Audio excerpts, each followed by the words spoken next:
नमस्कार, मैं दीपांजलि मोइत्रा। नितिन गडकरी मोदी के लिए सबसे बड़ा रोड़ा है। ये बात कभी कभी मीडिया में आ ही जाती और कहा जाता है कि नरेंद्र मोदी ने सबको निपटा दिया, चाहे वसुंधरा हो या शिवराज, सभी निपटा दिए गए। और अब नितिन गडकरी के मंत्रालय में छापा मारकर तहलका मच गया।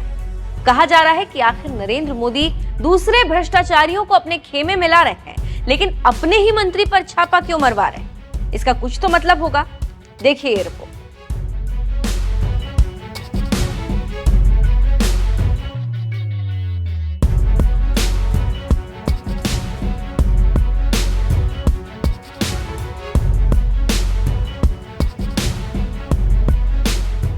आपको याद हो तो कुछ दिनों पहले द्वारका एक्सप्रेसवे को लेकर सीबीआई और ईडी ने छापेमारी की थी और इसके निशाने पर थे मोदी के कट्टर दुश्मन नितिन गडकरी।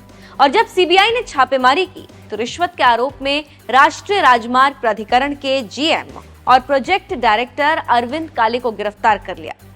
इसके साथ ही ब्रिजेश कुमार साहू उप महाप्रबंधक को भी लपेटे में ले लिया। बस इसी गिरफ्तारी और छापेमारी ने नरेंद्र मोदी को शक के घेरे में ला दिया, जिसका नतीजा ये हुआ कि अब खुलकर कहा जाने लगा कि नरेंद्र मोदी अपने रास्ते के सबसे बड़े कांटे नितिन गडकरी को निपटाना चाहते हैं। वरना इस तरह तो कई मंत्रालयों में घोटाला हुआ है, लेकिन ना ही ईडी पहुंची ना ही सीबीआई। तो कैसे इतनी हिम्मत हो गई कि नितिन गडकरी के घर सीबीआई और ईडी पहुंच जाए?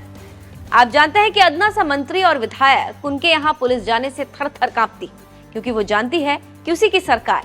ऐसे में नितिन गडकरी के घर पर छापा मारना शक पैदा करता है और इशारा करता है कि इसके लिए सीबीआई और ईडी को किसी ने इशारा किया है, तभी तो छापेमारी हुई। क्योंकि कई भ्रष्टाचारी हैं जिनके भ्रष्टाचार सामने है, लेकिन ईडी और सीबीआई की हिम्मत नहीं कि वो एक्शन ले। ऐसे में एक ताकतवर मंत्री, वो भी मोदी सरकार, उसके घर छापेमारी कैसे हुई? जानकारों की माने तो सीबीआई के इस छापे को राजनीतिक साजिश के रूप में देखा जा रहा है।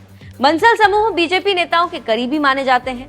राष्ट्रीय राजमार्ग प्राधिकरण के कई प्रोजेक्ट, मध्य प्रदेश सरकार के कई प्रोजेक्ट बंसल समूह के पास हैं।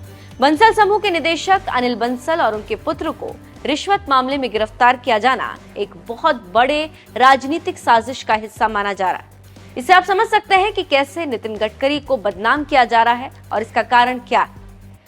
जानकारों की माने तो नितिन गडकरी और पीएम मोदी के बीच रिश्ते ठीक नहीं, बल्कि कुछ लोग तो कहते हैं कि मोदी गडकरी की बातचीत भी बंद है। यही कारण है कि मोदी सरकार के दमदार मंत्री नितिन को नीचा दिखाने के लिए बीजेपी की जो पहली सूची में नाम नहीं आया।